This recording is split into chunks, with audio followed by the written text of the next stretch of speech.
Gen Z is lazy? The truth is, Gen Z actually works more than any generation in human history.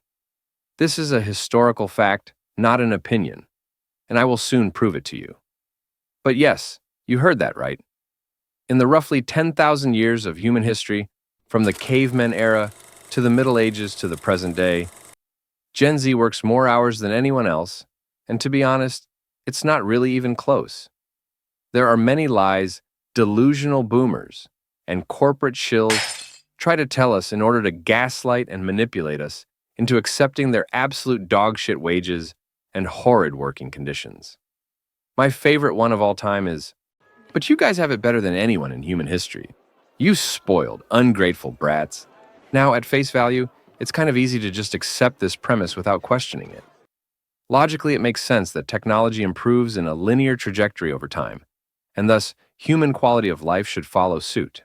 But if you actually take the time to do even a little historical research, you will quickly see that this narrative collapses harder than economies run by boomers. This is going to be quite an interesting historical journey, so strap in and let's get this show on the road. For the purposes of this video, I've chosen to hone in on 3 specific eras in human history, where experts universally agree that humans had some of the most insane working conditions. The beginning of humanity, some 10,000 years ago, with hunter-gatherer tribes, the era of medieval peasants and feudalism, and finally, the sharecroppers of the post-Civil War era. And yes, Gen Z actually has to work more than all of them. How? Well, let's find out. Let's kick things off with the beginning of mankind, the days of cavemen hunter-gatherer tribes. Anthropological evidence suggests that hunter-gatherer tribes only worked about 20 to 30 hours a week in order to meet their basic needs. Work back then, if you want to call it that, simply consisted of foraging, hunting, and gathering food.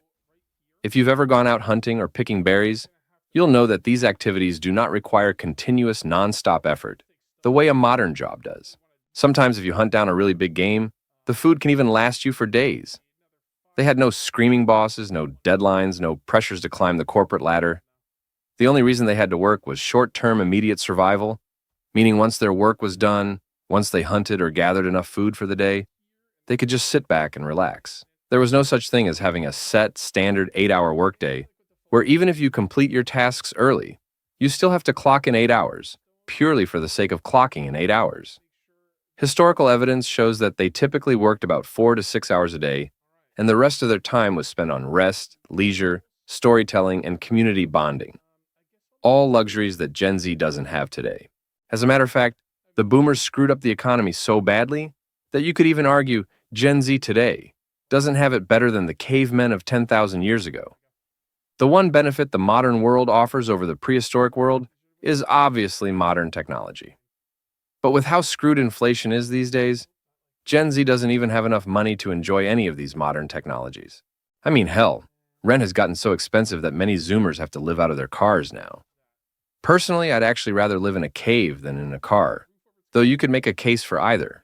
Gen Z pretty much has to work all day over 8 hours just to barely survive with basic food and water now. Something cavemen were able to do, working just 4 to 6 hours per day. It's really saying something that the boomers screwed over the economy and society so badly that future generations after them are barely living better than cavemen, if at all. So this is an era where things get a lot more interesting. When you think of historical eras with the most unpleasant and inhumane working conditions, the life of a medieval peasant is certainly one of the first ones that comes to mind. Life of a medieval peasant under feudalism was absolutely brutal. Peasants worked long, grueling hours from sunrise to sunset, anywhere from 10 to 14 hours a day. Farm work was incredibly physically demanding, especially with the more primitive tools they had to work with back then. The archaic system of feudalism also meant that there was no hope of upwards mobility. If you were born a peasant, you were a peasant for life, and that was that. So I know what you're thinking at this point. Are you seriously telling me that Gen Z actually has to work more than medieval peasants did? Actually, yes, and I can prove it to you with one single word: winter. While it is true that when medieval peasants had to work, their work was unquestionably far more brutal and unpleasant compared to the modern workplace. The key word in that sentence is when they had to work. Because unlike Gen Z, they didn't have to work all year round. Farm work was pretty much the only form of work medieval peasants did back then, which meant in the colder winter seasons, work was physically impossible, as farms would be frozen solid. So, what did they do during these colder months of the year? Well, they rested, a lot more than Gen Z gets to rest today. When you combine the cold winter months of the year along with the numerous religious holidays and festivals they had back then, historians estimate that medieval peasants only worked a grand total of about 150 days per year. This is well under half of the year, something I'm sure Gen Z would beg to have in the modern day and age. Fun fact about that era, they had between 30 to 50 days per year of religious holidays, where even the peasants would get to rest and enjoy the festivities. This is literally double or even triple the amount of vacation days Gen Z gets today. When we zoom out and take a quick comparison overview of total days worked per year between medieval peasants and Gen Z, we see it's not even close, as Gen Z has to work a shocking 100 days more per year than medieval peasants did for essentially the same thing. Basic food and shelter to survive, and that's it.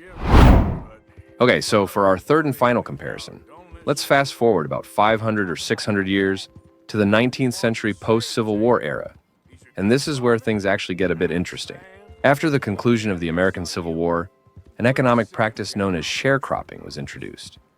This was where former slaves and poor whites would be forced to work on farms for rich overlords in exchange for a share of the crops. And it was one of the most disgusting forms of economic exploitation in human history. It also bears a lot of shocking resemblances to present-day working conditions Gen Z faces today, as you will soon see. Sharecroppers didn't own the land, tools, seeds, or animals they needed in order to farm and do their jobs.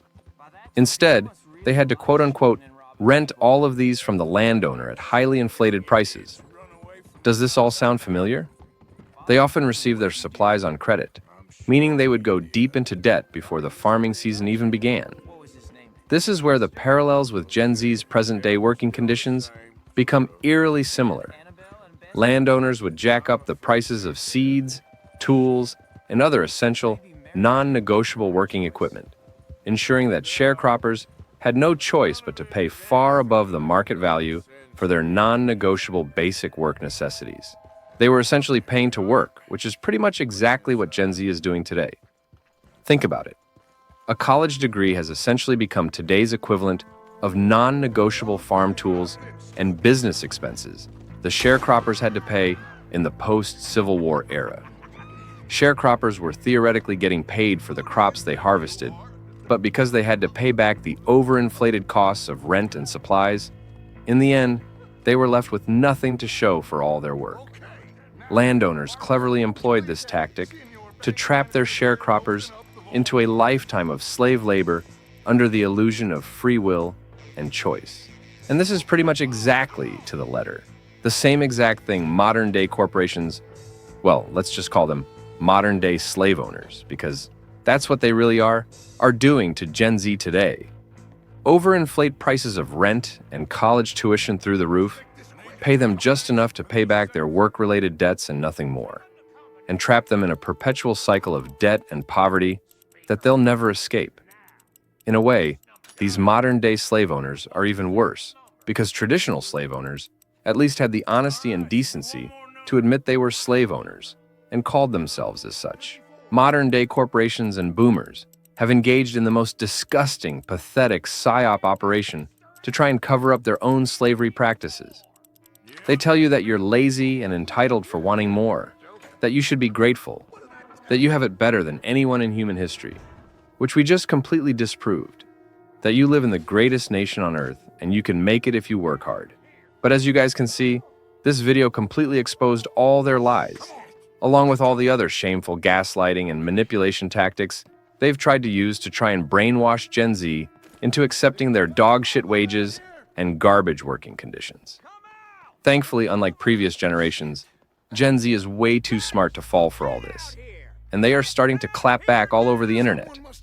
Check out this video right here to watch this in action.